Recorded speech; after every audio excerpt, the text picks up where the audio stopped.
the Celtics continued to exceed everyone's expectations. Even without Kyrie Irving and Gordon Hayward, they took down Giannis Antetokounmpo and the Bucks in the first round and then blew out the league's hottest team in Game 1 of the second round without Jaylen Brown.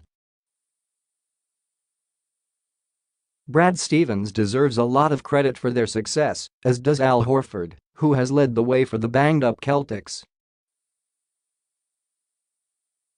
But the biggest story coming out of Boston right now is the play of Terry Rozier.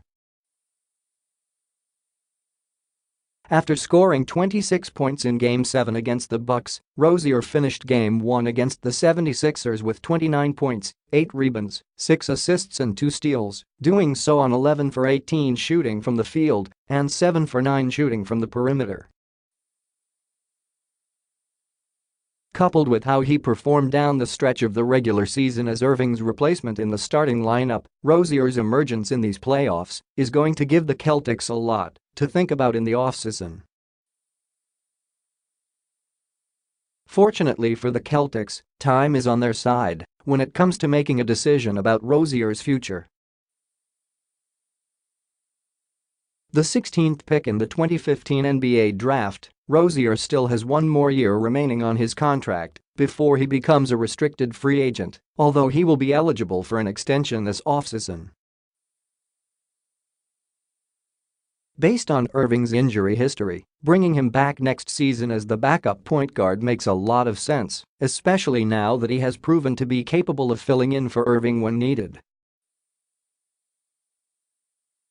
Beyond the success he has had over the last 8 games, the Celtics outscored opponents by 3.4 points per 100 possessions when Rozier was on the court and Irving was on the bench during the regular season.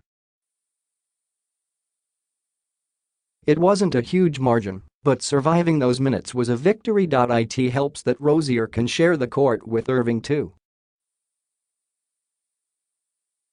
As loaded as the Celtics will be in the backcourt next season with the return of Irving, Hayward, Brown, Jason Tatum and possibly Marcus Smart, Rozier's development into a reliable three-point shooter and efficient playmaker, he turned the ball over at one of the lowest rates in the league this season, gives him enough versatility to play on and off ball in a variety of lineups.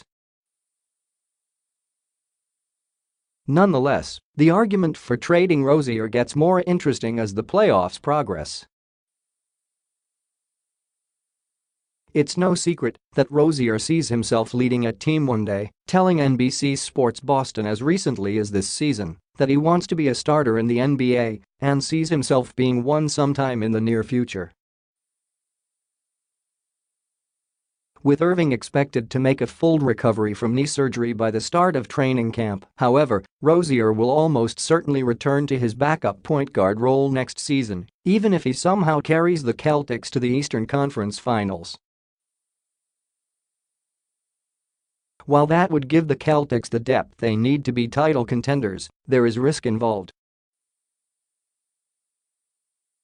On one hand, Rozier was a 6th Man of the Year candidate this season and could be a supercharged version of that next season. On the other, the Celtics run the risk of losing Rozier for nothing in return if a team offers him a contract they don't have the financial flexibility to match when he becomes a restricted free agent. There's an alternative where the Celtics get him on a bargain deal if the market isn't as expected, something we could see with Smart this offseason, but Rozier might have done enough in these playoffs to convince a team he's worthy of being paid like a starter. It's why it's hard to believe the Celtics won't at least consider trading Rozier this offseason. Restricted free agency aside, his trade value is currently at an all-time high. The Celtics already have the star power needed to compete in the Eastern Conference provided their core can stay healthy, so they could flip Rozier for future assets or veterans on team-friendly contracts who can better complement Irving, Hayward and Horford.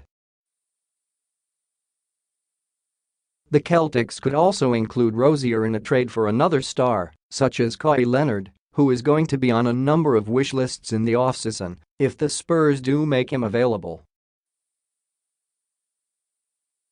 Rozier alone won't get the job done, but few teams would be able to compete with a package built around some combination of him, Brown, Tatum and a future first-round pick. It makes all those times Danny Ainge chose not to trade Rozier worth it. The difference now is Rozier might have played his way into a deal not even Ainge can refuse.